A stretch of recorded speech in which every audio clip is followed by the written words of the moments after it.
Bernale.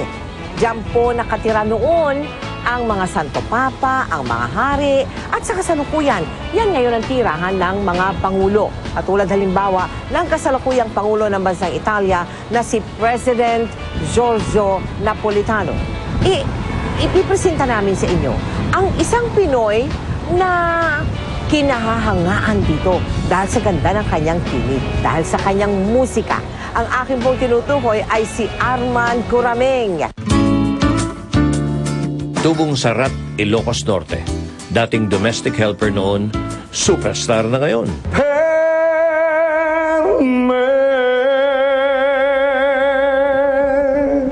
Mga kaibigan, kinagagalak kong ipakilala sa inyo ang ating kababayan, Armand Curameng. Si Armand ay nagko-konsyerto na rito at siya isa sa mga paborito ng mga Italiano rito at mga Pilipino at lalo na mga Ilocano. Batiin mo muna yung mga taga-Ilocos mo. Tenem bagarabi tayo aming gagawin council. Kwentuhan mo kami. Paano ka ba nag-umpisa rito sa Italy, Armand?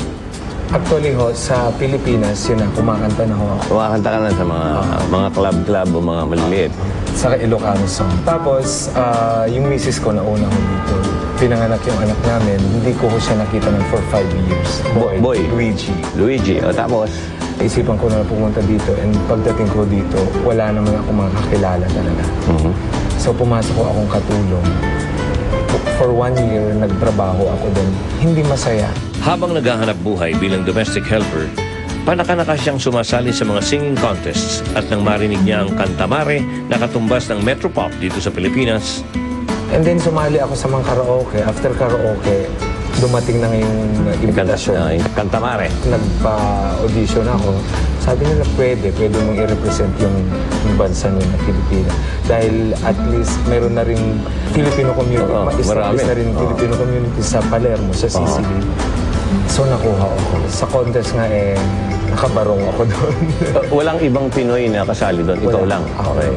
Nang manalo siya sa patimpalak na ito, doon nagsimula ang pagbabago ng kanyang buhay. At ang naging premyo niya, 5 years na contract para mag-recording dito sa Italia. Ito yun, Fly. Bukod sa pinakita niyang galing sa pag-awit sa bansang Italia, kasabay nito ang pagmamalaki niya bilang isang Pinoy, sapagkat sa kanyang album, pawang mga Ilocano songs ang karamihan dito. Itong hawak kong isa, ito. Huwagin po, Armand Curameng, Sentimiento. Ilocano songs recorded dito sa Italia. Proud na proud yung mga Ilocano dyan, sigurado. Ito, bonus. Total, Italia. Siyempre, sikat sa opera. Operatic na Ilocano song. Armand Curameng. Imnas, dayto'y biyag ko naglipnuskan. Arig mo, tay sabong nga apagukra. Daytoy pusukit mabang-aran, nabayag idin patpatgen ka. Imnas daytoy biyag ko. Sa likod ng kanyang kasikatan, ayon sa kanya, para pa rin siyang nasa loob ng isang napakagandang panaginip. Ngayong happy ka na kasi dahil napagsama mo yung family, yung music, at successful ka pa. Meron ka pa bang gustong dito sa Italia na maabot mo, Armand? Andyan pa rin yung dream. Dream din ng producer ko na na-integrate ako sa national scene. Sa Italian TV, nakalabas ka na sigurado. Maraming beses na. Maraming beses na. Hindi naman masyadong sikat or ano. Basta may establish na yung pangalan ko dito. You know. Would you say na among, o sa lahat na ng Pinoy artist, as far as singing is concerned, ikaw na yung nasa itaas? Sana'y naging inspirasyon sa inyo ang buhay nitong si Armand.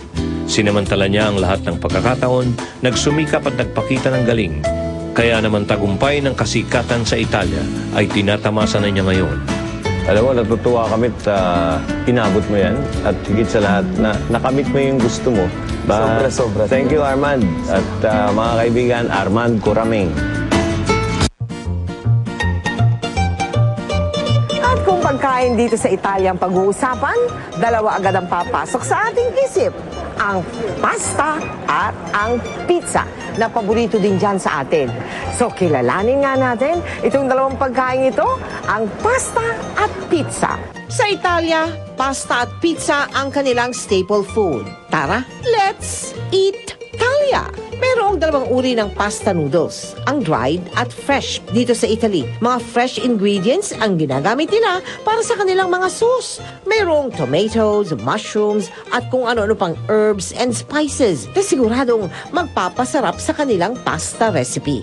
At talagang makatululaway ang pasta na kanilang inihanda sa amin. Matapos ang napakalinamnam na pasta, isang pizza house naman ang aming dinayo upang makatikim ng authentic Italian pizza. At biruin yung isang Pinay pa ang nag-demo sa amin kung paano lutuin ang isang Italian pizza. Alam nyo ba na sa Greece at hindi sa Italy ang origin ng pizza? Noong 18th century, ito ay dumating sa Naples, sa Italy at ibinebenta sa kalye na tila mga pandesal. Maging si Queen Margherita ng Roma ay nagustuhan ng pagkain ito. Kaya ipinatawag niya si Chef Rafael Esposito noong 1889 upang gumawa ng espesyal na pizza para sa kanya. Ang pizza na ito ay mayroong tomatoes, mozzarella cheese at green basil leaves bilang pagkilala sa kulay ng Italian flag. Ang pizza na ito ay nakilala bilang Pizza Margherita na siyang paboritong-paborito hindi lang dito sa Italia maging sa buong mundo. Pizza at pasta, dalawang bagay na hindi maaaring palampasin